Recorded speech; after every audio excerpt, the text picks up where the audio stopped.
Hello everyone, कैसे हैं आप सब लोग। उम्मीद करते हैं आप लोग काफी अच्छे होंगे, स्वस्थ होंगे, मस्त होंगे। दोस्तों, इस वीडियो में हम देखने वाले हैं कि उत्तर प्रदेश में शादी अनुदान योजना 2024 को हम कैसे आवेदन कर सकते हैं, इसका क्या प्रोसेस होने वाला है। क्योंकि पिछड़ा वर्ग कल्याण विभाग उत्तर प्रदेश शासन द्वारा संचालित शादी अनुदान को आवेदन हम कैसे कर सकते हैं, इसके लिए क्या क्या डॉक्यूमेंट लगने वाला है, इसका क्या प्रोसेस होने वाला है, ये सारी चीजें मैं आपको इस वीडियो में बताने वाला हूँ। तो ये वीडियो पूरा एंड तक देखिए, क्योंकि एंड तक देखेंगे तो ही जाके आपको समझ में आ जाएगा कि शादी अनुदान योजना को हम कैसे आवेदन कर सकते हैं 2024 में। ये पूरा प्रोसेस है, आपको इस वीडियो में बताने वाला हूँ। तो वीडियो पूरा देखिए, स्किप नहीं करना है। तो आप लेके चलता हूँ आपके अपने लैपटॉप के इसकी रिकॉर्डिंग पे और आपको बताता हूँ स्टेप बाय स्टेप की कैसे हम जो है शादी अनुदान योजना 2024 को हम आवेदन कर सकते हैं। तो चलते अपने लैपटॉप के इसकी रिकॉर्डिंग पे। दोस्तों, आज के इस वीडियो में हम शादी अनुदान योजना का कंप्लीट फॉर्म भरने वाले हैं, जिसके तहत लाभार्थी को 20,000 रुपए की राशि सीधे उसके खाते में ट्रांसफर की जाती है। अगर आपके गांव घर में कोई गरीब बहन बेटी है तो इस शादी अनुदान के तहत 3 माह पूर्व या 3 माह बाद तक आप आवेदन घर बैठे कर सकते हैं। चलिए पूरा कंप्लीट समझते हैं। दोस्तों, पहले बता दूं कि 2 स्कीम है। पहले एक स्कीम है मुख्यमंत्री सामूहिक विवाह योजना और दूसरी है शादी अनुदान योजना। दोनों स्कीम दोस्तों अलग अलग हैं, इनको समझ लेते हैं। जैसे मुख्यमंत्री सामूहिक विवाह योजना में क्या होता है, जो जोड़ा होता है उसको जाना पड़ता है शादी के लिए, फिर वहां पे 51,000 के एस्टिमेट से उसको 35,000 रुपए खाते में ट्रांसफर की जाती है, बाकी का सामान दिया जाता है। कुछ इस तरह से प्रोसेस है। अनुदान का पूरा कंप्लीट भरने वाले हैं तो आप समझ चुके हैं, इसके तहत 20,000 रुपए की राशि दी जाती है। तो पूरा पहले प्रोसेस समझ लेते हैं। दोस्तों, बता दें कि सर्वप्रथम आपको यहाँ पे आपके द्वारा ऑनलाइन भरने की जो पूर्व क्या होता है कि आधार कार्ड एवं आधार मोबाइल नंबर लिंक होना चाहिए। यानी कि जो पुत्री है उसके आधार से मोबाइल नंबर लिंक होना चाहिए, और जो आवेदक माता पिता उसका भी आधार से मोबाइल नंबर लिंक होना चाहिए। उसी बेस पे होता है। जैसे कि और पुत्री की जो आयु है 18 वर्ष होनी चाहिए, इससे कम नहीं होनी चाहिए, और लड़के की आयु 21 वर्ष से ज्यादा ही होनी चाहिए, कम नहीं होना चाहिए। इसकी वेबसाइट आप यहाँ पे देख सकते हैं। और दूसरा इसके जो पॉइंट शादी अनुदान हेतु किया जा रहा है, आधार दोनों का आधार KYC के माध्यम से होगा, तो मोबाइल नंबर लिंक होना बहुत ही जरूरी है। और नीचे आप देख पाएंगे कि मतलब आवेदक के जो डॉक्यूमेंट पासबुक और आजाद निवास जो भी अपलोड होते हैं उसको कंप्लीट दिखाएंगे।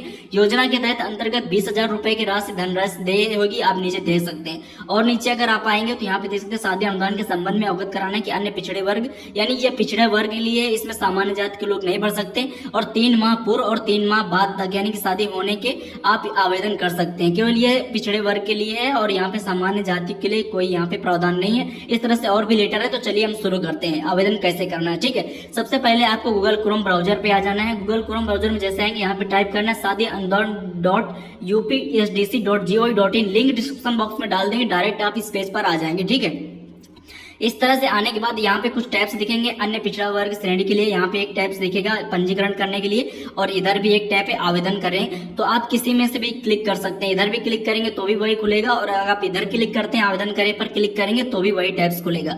चलिए हम आवेदन पर क्लिक करते हैं। जैसे आवेदन पर क्लिक करेंगे तो यहाँ पे देख सकते हैं विवाहित अनुदान आंतरिक सहायता प्रदान किया स्वीकृत आवेदन पत्र, और ये योजना अन्य पिछड़े वर्ग हेतु है, यानी अल्पसंख्यक को छोड़ करके। ठीक है, यानी केवल पिछड़े वर्ग के लिए है, अदर बैकवर्ड क्लास के लिए। अब यहाँ पे हम उसका मतलब आवेदक आधार कार्ड नंबर डालेंगे। आवेदक माता पिता में से कोई भी हो सकता है। आधार कार्ड नंबर डालने के बाद टिक बॉक्स करेंगे। आधार वैलिडेट करने है तो OTP भेजे पर आपको क्लिक करना है। जैसे ही आप इस पर क्लिक करेंगे तो जो आवेदक है यानी उसका माता पिता पुत्री का, उसके उस रजिस्टर्ड मोबाइल नंबर पर OTP जाएगा।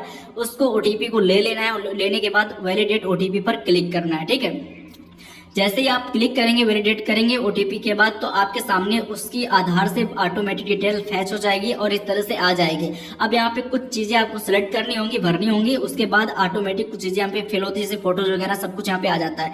चलिए यहाँ पे जैसे इनका जनपद है जो लाभार्थी का, उसको सिलेक्ट कर लेते हैं। फिर उनकी यहाँ पे कंस्टिट्यूशन यानी विधानसभा जो है उसको सिलेक्ट कर लेते हैं। उसके बाद ग्रामीण क्षेत्र से या शहरी क्षेत्र से उसको आप यहाँ पे सिलेक्ट कर लेंगे। आफ्टर देन उनकी जो तहसील है आप उसको सिलेक्ट कर लेंगे, सब डिस्ट्रिक्ट। उसके बाद यहाँ पे ब्लॉक यानी विकास खंड उसको सिलेक्ट कर लेंगे। उसके बाद उनकी ग्राम पंचायत जो उसको सिलेक्ट कर लेंगे। इस तरह से डिटेल सिलेक्ट करने के बाद मोबाइल नंबर आपको डाल देना आवेदक का। उसके बाद सुरक्षित करें पर क्लिक करेंगे, ईमेल को छोड़ देंगे। जैसे सुरक्षित पर क्लिक करेंगे देखिए आपके सामने रजिस्ट्रेशन नंबर जनरेट हो गया। आप इसको नोट डाउन कर ले, कॉपी कर लें। उसके नीचे आप देखिए एक लॉगिन का ऑप्शन है जिस पर आपको सिंपली क्लिक करना है। जैसे ही आप इस लॉगिन वाले पर क्लिक करेंगे तो अब यहाँ पे वही रजिस्ट्रेशन नंबर आपको डाल के लॉगिन करना है।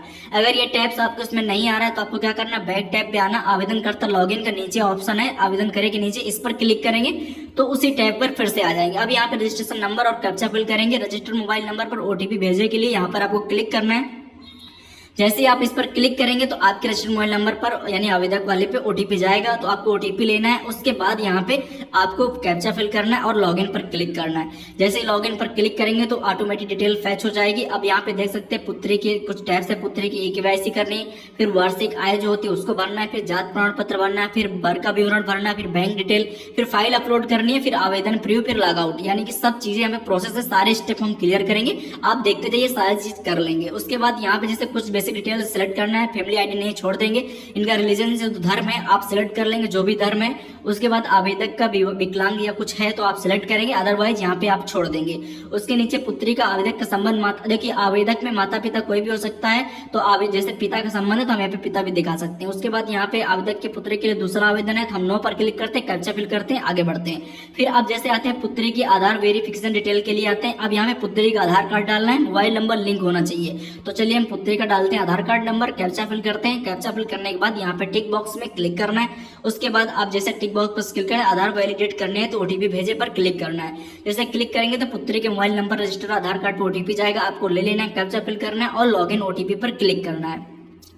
जैसे ही आप क्लिक करेंगे तो ऑटोमेटिक जो पुत्री की डिटेल होती है वो आधार कार्ड से फैच करके आ जाएगी। यहाँ पे आपको डिटेल सारी दिख जाएगी, आपको कुछ नहीं करना है, केवल बस देख के डिटेल वेरीफाई करके सुरक्षित करे का जो एक नीचे ऑप्शन आ रहा है इस पर क्लिक करना है, क्योंकि यहाँ पे कुछ भरने का ऑप्शन नहीं आ रहा है। ठीक है, तो चलिए हम यहाँ पे क्लिक करते हैं। क्लिक करने के बाद अब यहाँ पे आता है आय प्रमाण पत्र, आवेदन प्रमाण पत्र यहाँ पे वेरीफाई करना है। जैसे कि मेरे केस में मैं यहाँ पे इनके पिताजी का जो पुत्री के हैं उनका आय प्रमाण पत्र लगा रहा हूँ, आप किसी का भी लगा सकते हैं, मैं आवेदक का ही यहाँ पे अपलोड कर रहा हूँ। ठीक है, तो चलिए हम आय प्रमाण पत्र यहाँ पे डाल देते हैं और उसका जो आवेदन प्रपत्र संख्या होती है दोनों को यहाँ पे डाल देते हैं। डालने के बाद हम यहाँ पे क्या करते हैं, नीचे जो कैप्चा है कैप्चा को फिल करते हैं। कैप्चा फिल करने के बाद आपको यहाँ पे सबमिट यानी कि वार्षिक आय जांच है तो क्लिक करना पड़ेगा। तो चलिए हम यहाँ पे सिंपली क्लिक करते हैं। जैसे ही आप क्लिक करेंगे तो जो भी आय प्रमाण पत्र में डिटेल होगी जिसके नाम का बना होगा वो डिटेल आपके सामने यहाँ पे इस तरह से आ जाएगा। सिंपली आपको देख लेना है, देखने के बाद आप कैप्चा फिल करेंगे। कैप्चा फिल करने के बाद यहाँ पे सुरक्षित एवं आगे बढ़े पर क्लिक करेंगे। जैसे क्लिक करेंगे वो वेरीफाई हो चुका है। अब जात प्रमाण पत्र के लिए वेरिफिकेशन आया है तो अब जात प्रमाण पत्र भी आवेदन क्रमांक डालेंगे। तो इस केस में भी जाति का भी मैं पिताजी का भी यहाँ पे अपलोड कर रहा हूँ, यानी जो आवेदक है उन्हीं का जात प्रमाण पत्र भी लगा रहा हूँ। उसके बाद यहाँ पे क्या करेंगे कि कैप्चा सीरियल नंबर डालेंगे, कैप्चा डालेंगे और जात प्रमाण पत्र देखे पर क्लिक करेंगे। तो जात प्रमाण पत्र की डिटेल भी आपके सामने इस तरह से कुछ खुल जाएगी। फिर से आपको कैप्चा फिल करना है और सुरक्षित करें और एवं आगे बढ़े पर आपको क्लिक करना है। आपको जांच करते रहना है किसी दूसरे का तो नहीं खुल गया, इस तरह से आपको आगे बढ़ते रहना है। जैसे ही बढ़ेंगे अब आएगा विवाह की तिथि। अब देखिए यहाँ पे मेन पॉइंट है कि जो विवाह होना है जैसे कोई डेट है तो उससे 3 महीना पहले या 3 महीना बाद तक डेट ले सकते हैं, उसके आगे पीछे का कैलेंडर नहीं खुलता है, आपको ये चीज ध्यान रखना है। तो चलिए मैं इनका डाल देता हूँ, जिस डेट पे इनकी मैरिज हुई है उसको डालने के बाद इनकी हो चुकी है, मैं आवेदन उसके पूर्व का बात कर रहा हूँ। तो यहाँ पे इस तरह से आप डालेंगे। वर की आयु यहाँ पे डालना है कि मतलब कितनी है, और वर का नाम डालना है, फिर वर का पूरा पता यानी कि उनका गाँव एड्रेस डिस्ट्रिक्ट वगैरह आप डाल देंगे।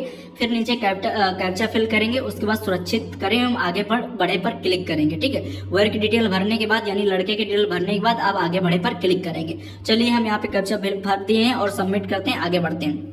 आगे बढ़ने के बाद अब बैंक डिटेल का ऑप्शन आता है, तो यहाँ पे बैंक आवेदक का आप सिलेक्ट कर लीजिए, जो पिता हैं उनके लड़की के उनका यहाँ पे डिटेल सिलेक्ट कर लीजिए और इस तरह से बैंक शाखा वगैरह आईएफएससी कोड सही तरह से भर लें और यहाँ पे खाता संख्या डाल दें। तो मेरे केस में मैं आवेदक का डाल रहा हूँ, आप किसी का भी डाल सकते हैं, लेकिन मैं आवेदक का डाल रहा हूँ कि बैंक डिटेल पे, क्योंकि शादी हो चुकी है तो उनके पिताजी के लाभार्थी खाते में यहाँ पे हम डाल रहे हैं। उसके बाद यहाँ पे सुरक्षित करें हम आगे बढ़े पर क्लिक करना है। आपको आगे बढ़ने पर क्लिक करना। अब आता है शादी प्रमाण पत्र यानी फाइल अपलोड करने का, जिसमें से आपको 200 KB से पहले अपलोड करके रख लेना।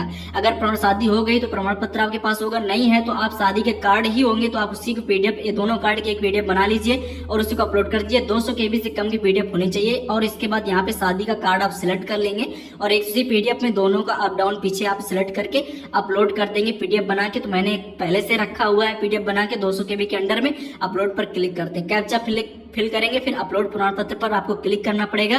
फिर यहाँ पे देखिए लिख जाएगा फाइल सफलतापूर्वक सेव हो गई। इस तरह से लिखने के बाद आपको आगे बढ़ना है। फिर हम आप नीचे आते हैं, नीचे क्या करना है, बैंक पासबुक। अब यहाँ पे जो मतलब जिसका आपने आवेदक का जो डाला है बैंक पासबुक, जिसके खाते में पैसा जाएगा उसकी पासबुक की पीडीएफ बना लेना है with IFSC code. Front page के जहाँ पे आईएफएससी कोड लगा उसको भी आपको बना लेना है। सेम तरीके से उसको भी इसी तरह से अपलोड करना है 200 KB के अंडर में और इस तरह से सुरक्षित करना है। फिर आगे सुरक्षित करें एवं आगे बढ़े पर क्लिक करेंगे। जैसे क्लिक क्लिक करेंगे तो आप देख पा रहे पूरी डिटेल यहाँ पे खुल चुकी है, यानी फॉर्म भर चुका है, जो कि प्रीव्यू का ऑप्शन होता है, इसको आप देख लीजिए। अगर अभी आप संशोधन करना चाहते हो संशोधन कर सकते हैं। यहाँ पे व्यू मैरिज सर्टिफिकेट का एक ऑप्शन होता है, क्लिक करके आप सर्टिफिकेट भी देख सकते हैं और पासबुक भी देख सकते हैं। इस तरह से अगर आप एडिट करना चाहते हैं, संशोधन करना चाहते हैं, तभी नीचे एक ऑप्शन आएगा संशोधित करने के लिए। अदरवाइज आप जब डिटेल अगर आपकी सब कुछ सही है तो आप नीचे यहाँ पे एक टिक बॉक्स है, इस पर आप क्लियर चेक बॉक्स पे क्लिक करेंगे। उसके बाद आपको कैप्चा फिल करना है, फिर आपको आगे बढ़ना है। तो मेरे केस में सब कुछ सही है। अगर संशोधन करना है तो आप संशोधन पर क्लिक करेंगे, अदरवाइज फाइल एंड सेव पर क्लिक करेंगे। ध्यान रखें, फाइनल सेव करने के बाद आप अपडेट या संशोधन नहीं कर सकते। तो चलिए हम यहाँ पे मेरे केस में सब कुछ सही है, हम ओके पर क्लिक करते हैं। अब इनका देखिए यहाँ पे कंप्लीट जो आवेदन था वो भर चुका है। आपके सामने फाइनल प्रिंट आउट इस तरह से आ जाएगा। आप पूरी डिटेल यहाँ पे चेक कर पाएंगे। जैसे कि आप प्रिंट पर क्लिक करेंगे तो ये आप अपने कंप्यूटर पे इस पीडीएफ को सेव कर पाएंगे आगे फ्यूचर कम्युनिकेशन के लिए, लॉगिन करने के लिए, देखने के लिए। तो रजिस्ट्रेशन नंबर भी आप इस तरह कंप्लीट हो चुका है।